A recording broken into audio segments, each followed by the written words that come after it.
Espérance.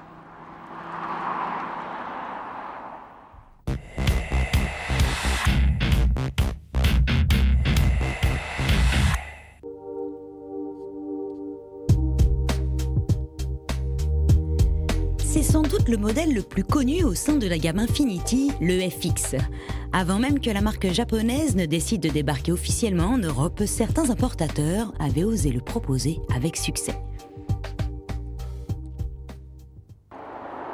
Aujourd'hui, 3 versions sont disponibles, un FX37 GT et un FX37S, soit équipés d'un V6, et le FX50S, le modèle de notre essai, c'est le fleuron de la gamme. Bon, il n'est proposé qu'en motorisation essence, malgré tout, il possède plein d'atouts pour concurrencer les rois de ce segment en Europe, comme le BMW X5 ou le Mercedes ML par exemple. À l'intérieur, c'est comme dans le Nissan Murano en mieux. C'est en effet plus cossu, surtout parce que l'équipement de série de ce modèle est pléthorique, tout y est. Du GPS à écran tactile à la clé main libre, en passant par les sièges chauffants et ventilés, le Bluetooth, le régulateur, le toit ouvrant, etc. Une chose est sûre, on s'y sent bien.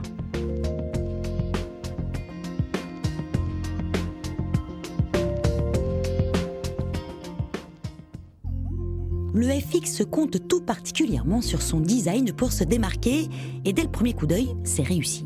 Il possède une véritable identité bien loin du style européen. Du coup, son originalité peut séduire mais déplaire aussi. Son capot assez long et sa surface vitrée toute petite lui donnent une allure de coupé, un peu comme un Range Sport. Ajoutez à cela des jantes de 21 pouces, du chrome un peu partout et une double sortie d'échappement et le FX50S, atout du SUV de luxe.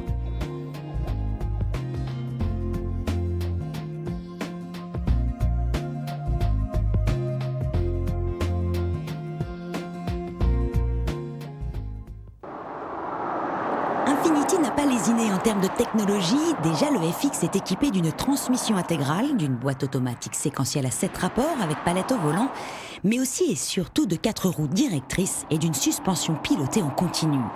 Puis on l'a dit, c'est un nouveau V8 que l'on retrouve sous son capot. Il développe 390 chevaux pour 500 Nm de couple.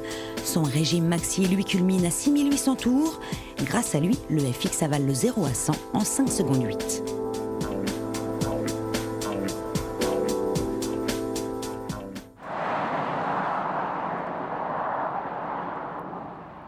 Autre point fort, son système d'aide au stationnement.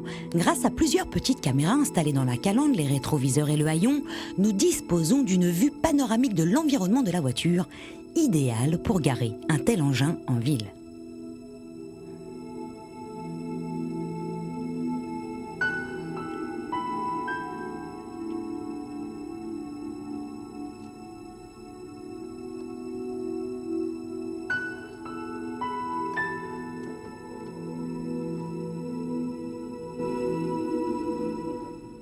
Jusqu'ici, ce FX n'a que des qualités. Reste qu'il doit faire ses preuves en matière de comportement routier.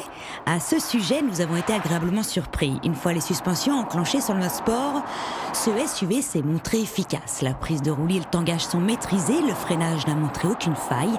Sa tenue de route est digne des critères européens. Il a vraiment de quoi conquérir notre marché.